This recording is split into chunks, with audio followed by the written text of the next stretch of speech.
Hello student, welcome back to my channel. तो सबसे पहले हम आज आपको क्लियर करना चाहते हैं कि ये जो वीडियो होने वाला है वो एक लर्निंग प्रोसेस है।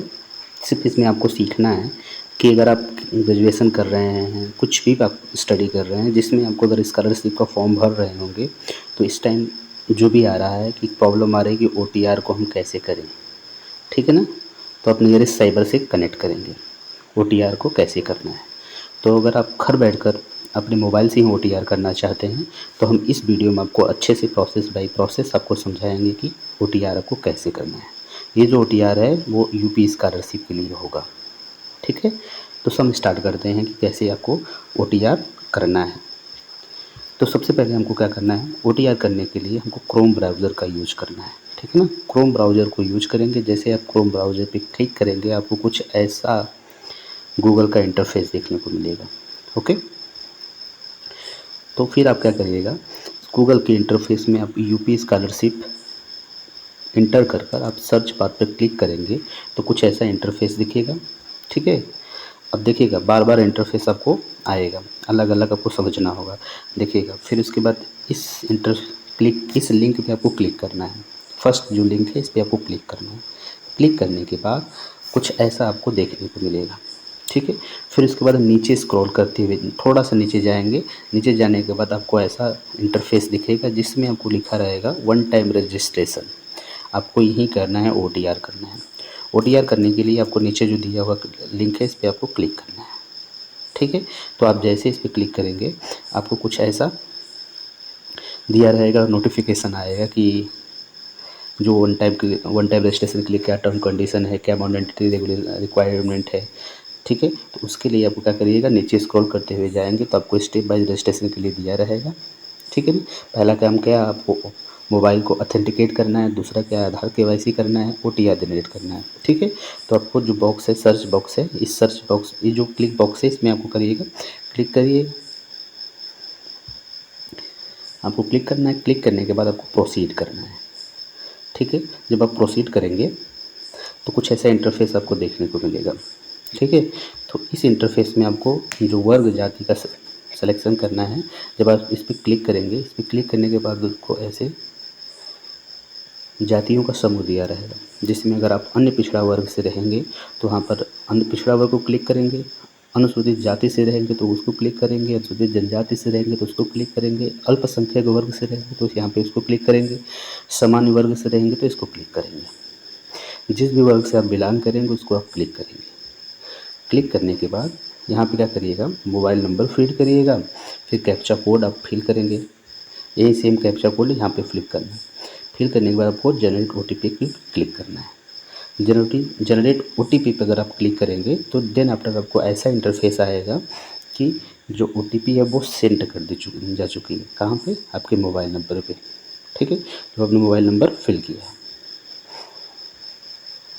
अब यहाँ पे जो OTP आएगी उसको OTP को आप फिल करेंगे। OTP फिल करने के बाद आप कैप्चा फिल करेंगे, कैप्चा फिल करने के बाद वेरीफाई करेंगे, ठीक है ना। तो आप जैसे सब करेंगे तो आपको क्या करिएगा, जो 3 इंटरफेस था, mobile verification, eKYC, final OTR, तो मोबाइल पे वेरिफिकेशन हो जाएगा तो आपको यहाँ पे क्लिक आ जाएगा, ठीक है। अब eKYC के लिए आपको तुरंत डायरेक्ट कर देगा कि आपको eKYC करना है, ठीक है ना। तो कुछ ऐसा आएगा। फिर यहाँ पे आपको क्या करना है, यहाँ पे आधार कार्ड का फिल करना है, आधार नंबर फिल करना है। फिल करने के बाद आपको कैप्चा कोड डालना है, सबमिट पे क्लिक करना है, ठीक है। सबमिट पे क्लिक करेंगे तो वापस से आपको ऐसा आएगा कि OTP सेंड सक्सेसफुली, तो आपको यहाँ पे ओके को क्लिक करना है। जैसे आप ओके को क्लिक करेंगे तो आपको क्या करिएगा,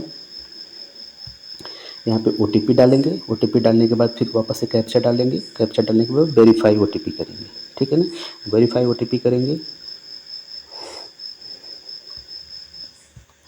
तो आपको कुछ ऐसा इंटरफेस रहेगा जहाँ पे ओके के क्लिक करने के बाद, ओके क्लिक करने के बाद आपको वापस से ऐसे आएगा। तो नीचे स्क्रॉल करते हुए जाएंगे तो यहाँ आपका फ़ोटो रहेगा, कुछ डिटेल्स रहेंगे, नेम रहेगा, आधार नंबर रहेगा, सब रहेगा, ठीक है ना। फिर उसको आप नीचे करेंगे तो फिर आपको यहाँ पे दिखेगा वेरीफाई eKYC डिटेल्स, तो इस पर आपको क्लिक करना है।